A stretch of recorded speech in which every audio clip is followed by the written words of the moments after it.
देवों की भूमि उत्तराखंड, जहाँ पर जगह जगह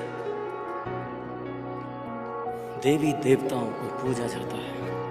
हेलो दोस्तों, वेयर इज़ भरत में आपका स्वागत है।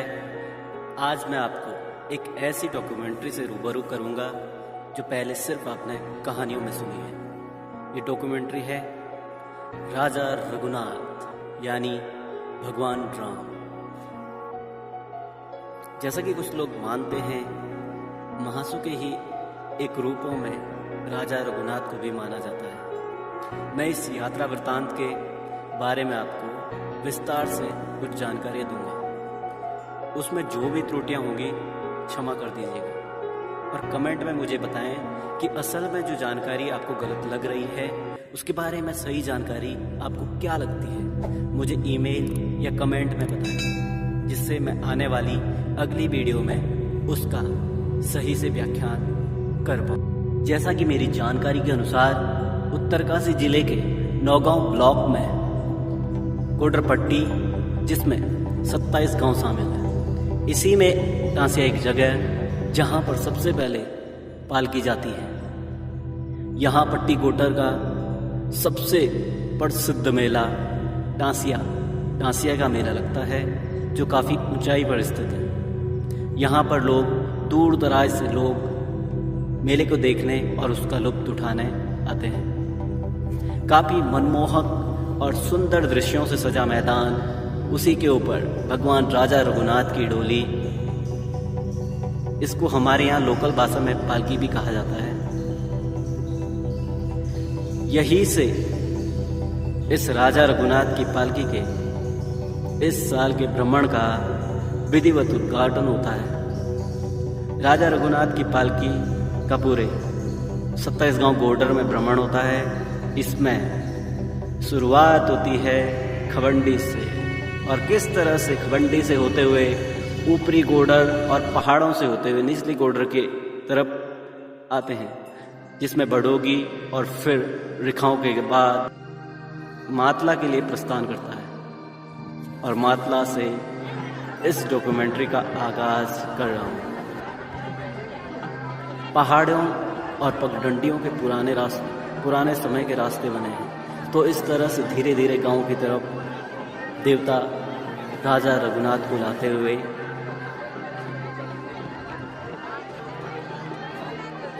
तो ये सिलसिला शुरू होता है जब दिन के बाद गांव के कुछ सदस्य पालकी को लेने दूसरे गांव जाते हैं और नृत्य और ढोल दमाऊ के साथ उस गांव से विदा करते हैं। विदा करने के साथ साथ लोग साथ आते हैं। काफ़ी मनमोहक दृश्य रहता है जब विदाई का समय और पहुंचने का समय आता है।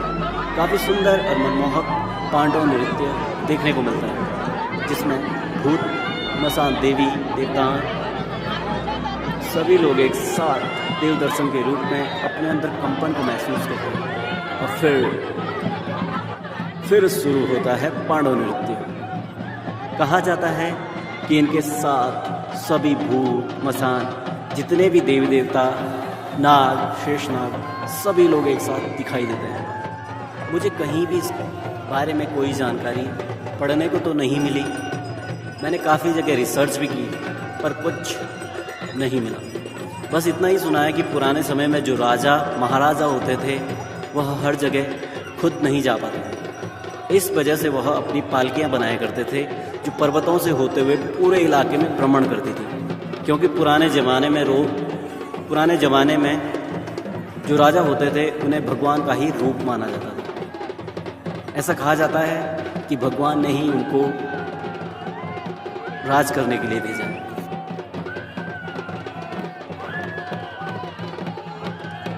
जैसे ही गांव में डोली पहुंचती है, सबसे पहले जो पुजारी हैं, जिन पर राजा रघुनाथ का अवतार वितरित होता है, उन्हें पालकी सबसे पहले अपना शीश झुकाकर तिलक करते हैं। और इस तरह से आंगन में मंडाण होता है। काफ़ी देर तक सभी लोग नृत्य का आनंद लेते हैं।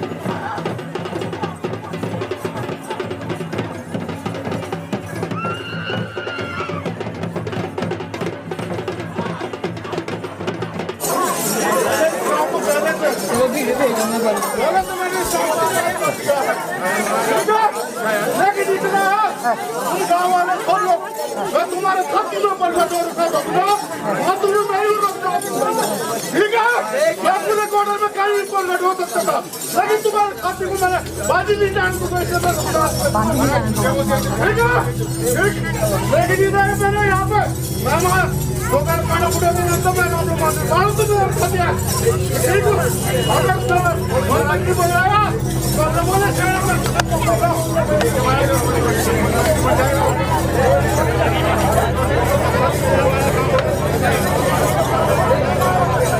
इसके बाद तुरंत तांदील नृत्य और पालकी को नचाने का सिलसिला शुरू होता है। अगर आप इसको सामने से देख सको तो जरूर आना 2023 में। आगे बढ़ते हैं। सभी के घर में पकवान और भोजन की व्यवस्था रहती है। कहीं कहीं पर पूरे गांव के लोग मिलकर एक ही भोज का आयोजन करते हैं। जैसे जिस गांव को सही लगता है व्यवस्था को उस हिसाब से देखते हैं। दूर दूर से लोग इनके दर्शन करने और आशीर्वाद लेने जरूर आते हैं। काफ़ी देर तक पालकी को सभी लोगों के द्वारा एक एक करके या दो दो करके नचाया जाता है या झुमाया जाता है।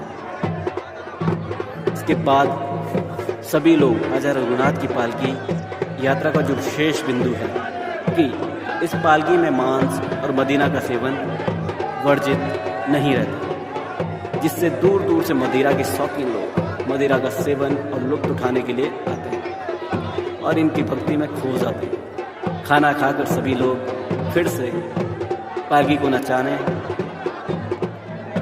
आते हैं। फिर रात को पालकी से मोरों यानी मूर्तियों को अलग कर दिया जाता है।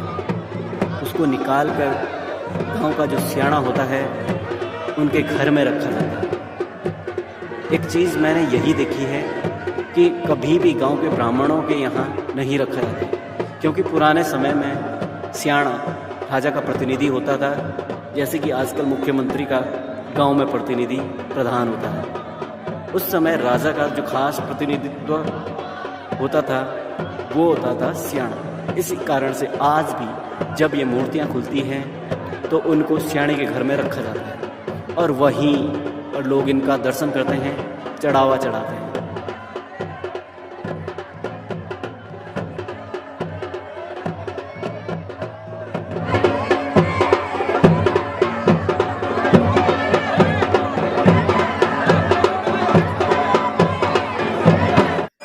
अगले दिन दूर दूर से आए हुए लोग वापस अपने घर लौट चुके हैं। अब लगभग गांव के रिश्तेदार और गांव के ही लोग बचे हैं।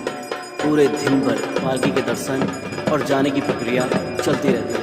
फिर दिन के बाद पालकी को सजाया जाता है और प्रस्थान के लिए तैयार किया जाता है। शाम होते होते पालकी को काफ़ी लोगों द्वारा नचाया या झुमाया जाता है।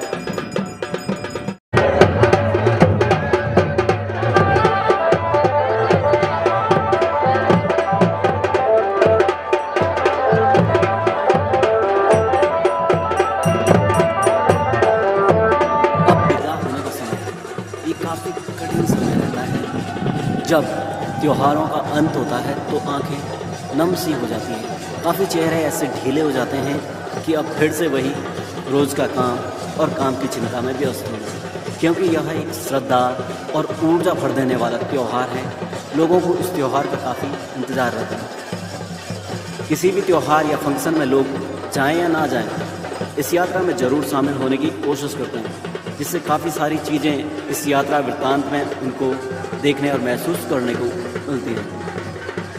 मैं कई बार इस यात्रा में आ चुका हूँ, काफ़ी अच्छा लगता है मुझे जब इस तरह की यात्रा वृत्तांत में जाता हूँ। जैसे हमारे उत्तराखंड में विश्व प्रसिद्ध नंदा देवी की यात्रा चलती है, उसमें आज तक तो नहीं गया हूँ, पर आगे जाने की कोशिश जरूर करूँगा।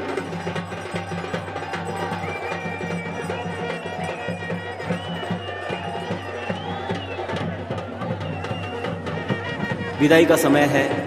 धीरे धीरे छोटी पहाड़ियों और पगडंडियों के सहारे बीहड़ भरे रास्तों से डोले निकलते हुए दूसरे गांव के लिए प्रस्थान करती है और फिर से दूसरे गांव में ऐसा ही माहौल देखने को मिलता है जैसे कि पहले बताया है। वैसा ही माहौल रहता है कि जैसे ही पालकी गांव में पहुंचती है तो वहां पर जितने भी लोगों में देवी देवताओं का अवतार या भूत मसान काली किसी भी तरह का देवी शक्ति होती है तो सब पांडव नृत्य करते हैं।